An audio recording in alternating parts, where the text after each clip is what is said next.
कोयला और पेट्रोलियम के बारे में पढ़ते हैं। कोयला और पेट्रोलियम दोनों ही ऊर्जा के स्रोत हैं। ये जब जलाए जाते हैं तो इससे हमें ऊष्मा और प्रकाश मिलता है। ऊष्मा का प्रयोग हम पानी को गर्म करने के लिए, खाना पकाने के लिए, इंजन चलाने के लिए और थर्मल पावर प्लांट जहाँ पे इनकी ऊष्मा का प्रयोग किया जाता है विद्युत पैदा करने के लिए, या फिर कार या इंजन चलाने के लिए इन फॉसिल फ्यूल का प्रयोग करते हैं। कोल और पेट्रोलियम और नेचुरल गैसेस को हम फॉसिल फ्यूल इसलिए कहते हैं क्योंकि ये सारे ईंधन उन जीवाश्म के द्वारा बनाए जाते हैं जो सदियों साल पहले जीवित थे और मरणोपरांत ये धरती के अंदर दब गए, जहाँ पर उनके ऊपर बैक्टीरिया के द्वारा कार्य करने पर वह कोयला, पेट्रोलियम और प्राकृतिक गैस में बदल गए। कोयला, चारकोल और कोब में कार्बन मुक्त अवस्था में पाया जाता है, जबकि पेट्रोल, केरोसिन और नेचुरल गैस में कार्बन यौगिक के रूप में पाया जाता है।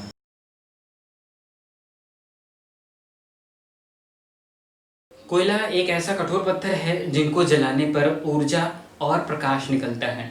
कोयले के अंदर सिर्फ कार्बन ही नहीं होते, उसके साथ साथ उसमें हाइड्रोजन, ऑक्सीजन, नाइट्रोजन और सल्फर भी होते हैं। कोयला बनने की प्रक्रिया आज से करोड़ों साल पहले पृथ्वी पे जो पेड़ पौधे थे वह मरने के बाद एक दूसरे के ऊपर एक तह की तरह जमा होते गए और इस तरह से नए पेड़ पौधे बनते। मरने के बाद वो एक दूसरे के ऊपर तह बनते जाते और उसके ऊपर से ज्वालामुखी फटता तो उनके ऊपर ये गर्म लावा का एक परत और बन जाता, जिसके कारण जो नीचे दबे हुए पेड़ पौधे होते थे उनके ऊपर दाब और ऊष्मा के कारण साथ ही साथ उसमें बैक्टीरिया के डिग्रेडेशन के कारण ये पेड़ पौधे जो है कोयला में बदल गए, जिन्हें हम जीवाश्म फॉसिल फ्यूल भी कहते हैं या जीवाश्म ईंधन भी कहते हैं। कोयला कैसे बनता है ये देखते हैं। हमारी पृथ्वी के 3 तह हैं। पहला जिसे हम क्रस्ट कहते हैं, सबसे बाहरी सतह है। दूसरा मेंटल और तीसरा कोर। कोर में जितने भी तत्व हैं वो पूरे तरल अवस्था में हैं। मेंटल ऊपर जो है ये ठोस है और यहाँ पे ठोस और द्रव के बीच का है, जिसे हम कहते हैं ये सेमी सॉलिड, मतलब न पूरी तरह से कठोर है और न ही जो है पूरी तरह से तरल है। तो क्रस्ट के नीचे जो मेंटल है, मेंटल सीधा जो है इनका तापमान बहुत ज़्यादा होता है, ये तरल अवस्था में होते हैं। तो अंदर इतनी ऊष्मा होने के कारण एक प्रेशर बनता है, उस प्रेशर से जो है ये अंदर का मैग्मा बाहर निकलता है, जिसे हम लावा कहते हैं। और इस घटना को हम वोल्केनिक इरप्शन या फिर ज्वालामुखी का फटना कहते हैं। ज्वालामुखी जब फटता है तो अंदर के जितने भी मैग्मा हैं वो बाहर आते हैं, उन्हें लावा कहते हैं। ये लावा किसी जगह पे जहाँ बहुत सारे पेड़ पौधे हैं उनके ऊपर गिरता है और उनको एक जगह पे इकट्ठा कर देता है और ये उनके ऊपर एक सतह बना लेता है, पहाड़ बन जाता है। और इसके कारण, इस पहाड़ बनने के कारण नीचे जो पेड़ पौधे मरे हुए दबे हुए हैं कई तह में, उनके ऊपर एक दाब पड़ती है और एक ऊष्मा बढ़ती है वहाँ पे। तो इन दाब और ऊष्मा के कारण ये मरे हुए पेड़ पौधे ऑक्सीजन की अनुपस्थिति में कोयले में बदल जाते हैं और जिसे हम जीवाश्म ईंधन कहते हैं। ये बहुत साल पहले बने हुए हैं, इसीलिए इनको जो है हम जीवाश्म ईंधन कहते हैं। और कोयले को बनने के लिए जो है कई करोड़ वर्ष लगते हैं। वैसे हम चारकोल बना लेते हैं। चारकोल बनाने की प्रक्रिया वही होती है जिसमें जो लकड़ी होती है उसे ऑक्सीजन की अनुपस्थिति में उनको जलाया जाता है, जिसमें से बाकी तत्व जो है वो वाष्प होकर निकल जाते हैं और कार्बन जो है हमें चारकोल के स्वरूप में मिलता है। कोयला भी उसी तरह से बनता है, बस यही है कि कोयले के अंदर बाकी तत्व भी मौजूद रहते हैं और इन्हें हम जीवाश्म ईंधन कहते हैं, जो हमारे प्रयोग में आते हैं पानी को उबालने के लिए, जैसा कि थर्मल पावर प्लांट में विद्युत पैदा करने के लिए किया जाता है, घर में खाना पकाने के लिए प्रयोग में लाए जाते हैं और इसको इंजन चलाने के लिए भी प्रयोग में लाते हैं।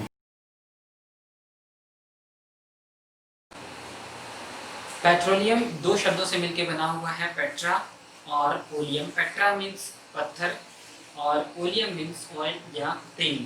पेट्रोलियम जो है ये एक प्रकृति में मिलने वाला एक तरल पदार्थ है जो पृथ्वी के बहुत नीचे पाया जाता है और उसको हम रिफाइंड करने का तरीका होता है फ्रैक्शनल डिस्टिलेशन, जिसमें पेट्रोलियम में मौजूद जितने भी प्रकार के रासायनिक पदार्थ हैं उनको अलग अलग किया जाता है, उसको हम कहते हैं refine into a fuel. Fuel में आते हैं इसमें जैसे डीजल, पेट्रोल और kerosene. The crude oil petroleum the complex mixture, मतलब जो पेट्रोलियम जमीन के अंदर से निकाला जाता है उसके अंदर बहुत से ऐसे जो है कि ठोस पदार्थ होते हैं, तरल पदार्थ होते हैं, साथ ही साथ उसमें हाइड्रोकार्बन की गैसें मिली हुई रहती हैं, पानी मिला रहता है, नमक रहता है और पृथ्वी के कुछ पार्ट जैसे मिट्टी, कंकड़, बालू, ये सब भी उसमें मौजूद रहते हैं। इन सभी को जो है अलग करके इसमें पहले तो पेट्रोलियम को साफ किया जाता है इन सभी चीज़ों से, उसके बाद उनका फ्रैक्शनल डिस्टिलेशन किया जाता है और फ्रैक्शनल डिस्टिलेशन में ही जो है पेट्रोलियम से पेट्रोल, केरोसिन, डीजल और बाकी रासायनिक पदार्थ जैसे विटामिनस होते हैं और एस्फॉल्ट होते हैं और पेट्रोलियम जेली होता है, ये सब अलग करके हमारे घर में प्रयोग किए जाने वाले और वाहनों में प्रयोग किए जाने वाले विभिन्न प्रकार के इसमें से रासायनिक पदार्थ निकाले जाते हैं।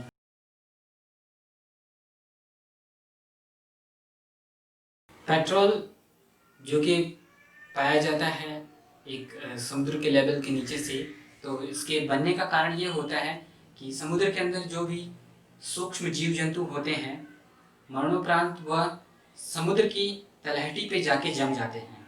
करोड़ों साल में ये तलहटी बहुत ज़्यादा हो जाती है, उनके ऊपर जब बालू, कीचड़ और बाकी चीज़ का प्रेशर पड़ता है तो उसमें इस प्रेशर के कारण और उस प्रेशर से पैदा हुई ऊष्मा के कारण उसमें मौजूद जो बैक्टीरिया हैं उनके कारण इसमें रासायनिक बदलाव होते हैं और इस रासायनिक बदलाव से ये जितने सूक्ष्म पेड़ पौधे और जीव जंतु होते हैं वह पेट्रोलियम में बदल जाते हैं।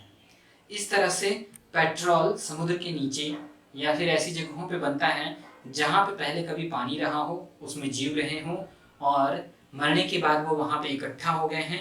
कहने का मतलब ये है कि इसमें ऐसा नहीं कि साल 2 साल, इसमें करोड़ों साल लगते हैं। नए जीव प्रजनन के द्वारा बनते हैं और एक समय बाद उनकी मृत्यु हो जाती है। मृत्यु होने के बाद जो उनके अवशेष शरीर के भाग होते हैं वो जाके समुद्र की तलहटी में जम जाते हैं। उनके ऊपर अगर वोल्केनिक इरप्शन होते हैं तो उसके कारण वह समुद्र के नीचे दब जाते हैं और दाब, ऊष्मा और बैक्टीरिया के एक्शन के कारण उसमें वह बदल जाते हैं पेट्रोलियम में। पेट्रोलियम कार्बनिक रसायन का मिक्सचर होता है, उसके साथ साथ उसमें पानी, नमक और मिट्टी के कण होते हैं। देखते हैं ये कैसे बनते हैं। समुद्र के तलहटी पे बहुत से ऑर्गेनिज्म होते हैं, बीच में तैरने वाले भी होते हैं और उसकी सतह पे भी होते हैं। तो ये सारे जीव जब उनकी मृत्यु होती है एक समय चक्र के बाद, मतलब जितना उनका जीवन चक्र होता है उसके बाद उनके मृत्यु होती है, तो वो आकर इस सतह पे जमना शुरू हो जाते हैं। तो करोड़ों साल में ये सतह जो अच्छी खासी मोटी हो जाती है।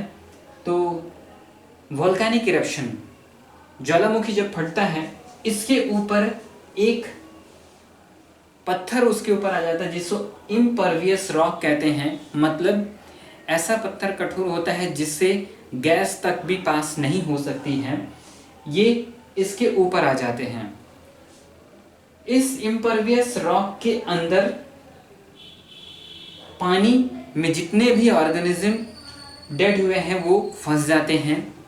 इनमें माइक्रोबियल ग्रोथ भी होते हैं और ये माइक्रोब्स इन मृत जितने भी जीवाणु होते हैं, जीव होते हैं इस पानी के अंदर के, उनके ऊपर रासायनिक प्रक्रिया करते हैं उस रासायनिक प्रक्रिया में इन जीवों में जो हाइड्रोकार्बन्स होते हैं, कार्बनिक रसायन होते हैं, कार्बन हाइड्रोजन और ऑक्सीजन के यौगिक होते हैं, उनको पेट्रोल में बदल देते हैं और पेट्रोलियम में बदल देते हैं।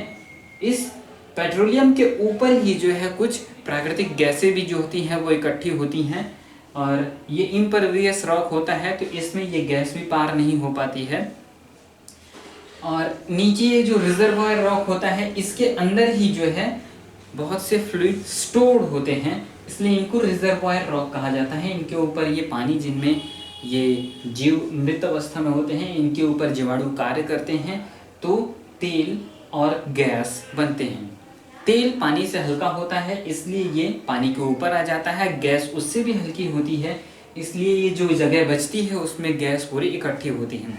जब ड्रिल किया जाता है तो सबसे पहले गैस निकलता है और ड्रिल जब उस ऑयल तक करते हैं, ऊपर से एक प्रेशर देते हैं, तो ये ऑयल ड्रिल से पाइप से होते हुए बाहर निकाला जाता है और उसको फिर फ्रैक्शनल डिस्टिलेशन करके पेट्रोल, डीजल, केरोसिन, नैप्थिल और ऐसे बहुत से एस्फाल्ट जैसे कोलतार और ऐसे बहुत से रासायनिक पदार्थ जो है वो पेट्रोलियम से निकाले जाते हैं। तो ये वो सिद्धांत है जिसके द्वारा पेट्रोलियम ज़मीन के अंदर बनता है। जनरली ये उन्हीं जगहों पे बनते हैं जहाँ पे पहले समुद्र थे और उसमें ऐसे बहुत से जीव थे जो मृत्यु के दौरान तह पे तह जमते गए और उनके ऊपर एक पत्थर आने के कारण उसमें रासायनिक प्रक्रिया हुई जीवाणुओं के द्वारा और वह मृत जीव जो थे एक तेल में, पेट्रोलियम ऑयल में बदल गए। फ्यूल जो फ्लेम के साथ जलती हैं, मतलब जिन्हें जब जलाया जाता है तो उसमें लौ निकलते हैं। तो ऐसे ईंधन जिनको जलाने पे या गर्म करने पे वो पहले वाष्पीकृत होते हैं, फिर उसके बाद उनके वाष्प जो है वो जलते हैं। जलने पर वह एक लौ बनाते हैं और ऐसे ईंधन को हम कहते हैं जो लौ के साथ जलने वाले ईंधन। ऐसे ईंधन ठोस हो सकते हैं या फिर जो है वो तरल हो सकते हैं। दोनों को जब गर्म किया जाएगा वो वाष्पीकृत होंगे और फिर उसमें जो है आग पकड़ेगी और लौ के साथ ऐसे ईंधन जलते हैं। इनके उदाहरण है एक जो नीले प्रकाश में जलती हैं और एक जो पीले प्रकाश में जलती हैं। तो जो नीले में उनको ब्लू फ्लेम कहते हैं। ब्लू फ्लेम जो हैं ऐसे ईंधन जलते हैं जब उनके जलने के लिए ऑक्सीजन जो है वो पर्याप्त मात्रा में मिले। ऑक्सीजन ज़रूरी होता है किसी भी ईंधन को जलने के लिए। अगर ऑक्सीजन पर्याप्त मात्रा में किसी भी ईंधन को जलने के लिए मिलता है तो वह ईंधन जो है वह ब्लू फ्लेम या नीले रंग के लौ में जलता है। ऐसे जो लौ होती हैं या ईंधन होती हैं जो नीले लौ में जलते हैं, इनसे हमें ऊष्मा तो मिलती है पर प्रकाश नहीं मिलते हैं, क्योंकि इसमें हाइड्रोकार्बन जो होते हैं वो पूर्ण ऑक्सीजन की सप्लाई में जलते हैं। इनको हम अप्रकाशीय ईंधन भी कहते हैं या फिर अप्रकाशीय लौ भी कहेंगे। उदाहरण के लिए स्टोव में जो ईंधन डाल के जलाया जाता है और खाना पकाने के लिए जो हम सिलेंडर में लिक्विफाइड पेट्रोलियम गैस का प्रयोग करते हैं, ये सब ब्लू फ्लेम ईंधन कहलाते हैं। ऐसे ईंधन जो ऑक्सीजन की अपर्याप्त मात्रा में जलाए जाते हैं तो उनसे जो लौ जलती है वह पीले रंग की होती है और इन्हें हम पीले लौ वाले ईंधन कहते हैं। असल में ऐसा इसलिए होता है क्योंकि ऑक्सीजन की इसमें सप्लाई कम होती है, जिसके कारण लौ पीले रंग का होता है और यह रोशनी भी देता है, इसलिए इन्हें हम ल्यूमिनस फ्लेम भी कहते हैं। उदाहरण के लिए मोमबत्ती का जो मोम रहता है वो पीले रंग में जलता है। वैसे तो मोमबत्ती में मोम और बत्ती दोनों जलते हैं, इसलिए ये पीले रंग के होते हैं। और ऑक्सीजन की सप्लाई कम होने के कारण या फिर अपर्याप्त मात्रा ऑक्सीजन होती है, इसलिए यह पीले रंग में जलती है और इन्हें हम प्रकाश की तरह भी प्रयोग करते हैं। ईंधन जो बिना लौ के जलते हैं। कोयला और चारकोल ऐसे ईंधन है जो बिना लौ के जलते हैं। कोयले और चारकोल में कुछ ऐसे वाष्पीकृत होने वाले रासायनिक पदार्थ होते हैं जो जब गर्म किए जाते हैं तो वो वाष्पीकृत होते हैं और जलते हैं। इसलिए कोयला और चारकोल को जब जलाया जाता है तो पहले वह लौ के साथ जलते हैं, लेकिन जब ये वाष्पीकृत होने वाले रासायनिक पदार्थ खत्म हो जाते हैं उसके बाद कोयला सिर्फ हमें लाल जलता हुआ चीज़ दिखाई देता है और इससे हमें ऊष्मा और ऊर्जा मिलती है।